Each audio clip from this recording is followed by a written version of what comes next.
ફક્ત 30 થી 40 રૂપિયામાં હોટલ કે રેસ્ટોરન્ટનું ભૂલાવી દે એવું ચીલી પોટેટો આજે આપણે તૈયાર કરીશું. તો બજાર કરતાં એકદમ સસ્તું અને ટેસ્ટમાં એકદમ બેસ્ટ અને પરફેક્ટ માર્ક સાથે ઘરે બનાવીશું.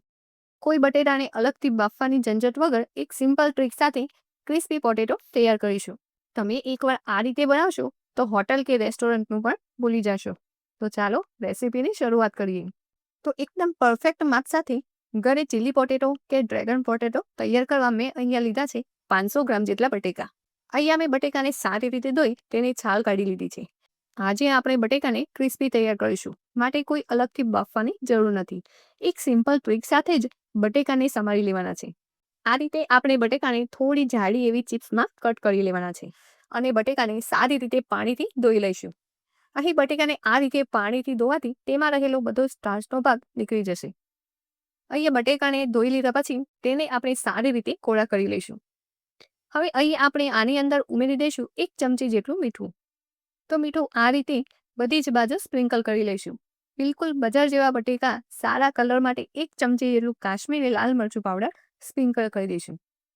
હવે એકદમ ક્રિસ્પી અને બટેકાને કોટિંગ કરવા માટે આપણે આની અંદર ઉમેરવાના છીએ 4 થી 5 ટેબલસ્પૂન જેટલો કોર્નફ્લોર. આ રીતે લોટ ઉમેરી બટેકાને સારી રીતે કોટ કરી લઈશું. આ કોટિંગ સાથે જ્યારે તમે બટેકા ફ્રાય કરશો ત્યારે એકદમ ક્રિસ્પી બનશે. હવે એક વાતનું ખાસ ધ્યાન રાખવાનું કે જ્યારે તમે કોર્નફ્લોરનું કોટિંગ કરો ત્યારે તમારે તેલને ગરમ રાખી દેવાનું. બટેકાના ઉપર એકદમ પરફેક્ટ કોટિંગ થયા પછી જ તમારે બટેકાને ફ્રાય કરવાના છે.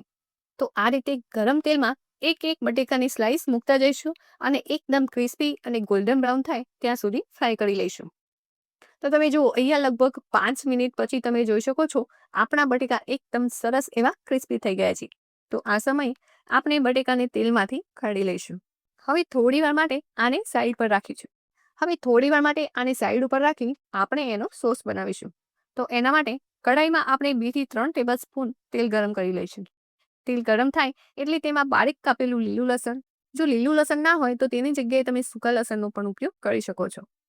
હવે 1 ઇંચ જેટલા આદુના ટુકડાને આ રીતે આપણે ચીણીને ઉમેરી દઈશું અને હાઈ ફ્લેમ પર આદુ અને લસણને થોડા સાતરી લઈશું.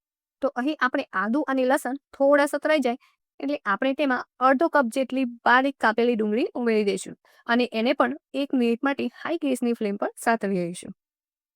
ડુંગળી સારી રીતે સતરાઈ જાય એટલે તેમાં આ રીતે કટ કરેલી ડુંગળી ઉમેરી દઈશું.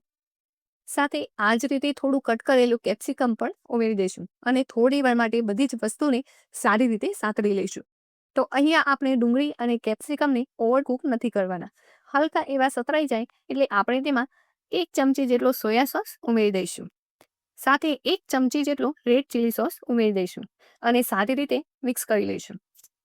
બધી જ વસ્તુ સારી રીતે મિક્સ થઈ જાય એટલે આપણે તેમાં 2 ટેબલસ્પૂન જેટલો ટોમેટો કેચઅપ ઉમેરી દઈશું અને બધી જ વસ્તુને સારી રીતે મિક્સ કરી લઈશું.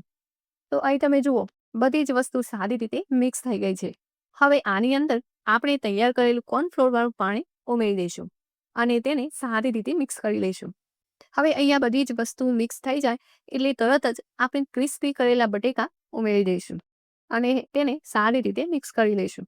બધી જ વસ્તુ સારી રીતે મિક્સ થઈ જાય એટલે આપણે તેમાં 1 ચમચી જેટલો મરી પાવડર, ઉપરથી લીલી ડુંગળી અને લીલા ધાણા ઉમેરી ગરમા ગરમ સર્વ કરી લઈશું. આ રીતે ગરમા ગરમ સર્વ કરશો એટલે બધાને ખૂબ જ પસંદ આવશે. એકવાર આ સ્ટાર્ટરને મારી રીતે તમે જરૂર ટ્રાય કરજો અને જો તમને મારી આજની રેસીપી ગમી હોય તો લાઇક, શેર અને સબસ્ક્રાઇબ કરવાનું ના ભૂલતા.